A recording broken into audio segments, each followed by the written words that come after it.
Hey guys, welcome to Drew Tutorial. If you are new here, special welcome.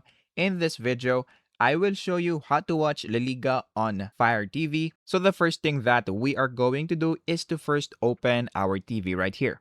So as you may see right here, I'm currently using a Google TV. However, it doesn't really matter because it will still work. So you'll just have to follow my steps and look for Google Play Store. And in that case, this is where it is located. So once you do that, just look for the search bar. And then on the search bar, we're going to search for DAZN. And then we're going to click on search. After doing that, what we're going to do is to just click the first app right here. We're going to have to download it. But as you can see, I have already installed it.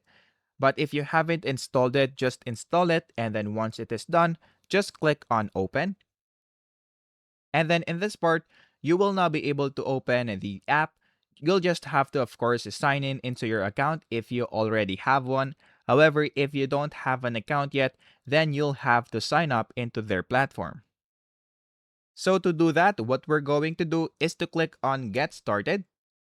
And then in this part, you will have this QR code wherein you'll have to scan it using your phone and you'll have to complete the sign up process on your phone. So you'll have to put there your information, your preferred subscription, and of course, the payment method. And then once you have successfully availed their subscription, you can just click on Use Remote to log in right here. And then you'll just have to put your email and password. So once you do that, you will now be able to watch La Liga in Fire TV. So if you found this video helpful, please don't forget to like and subscribe. That would be much appreciated. And that is basically it.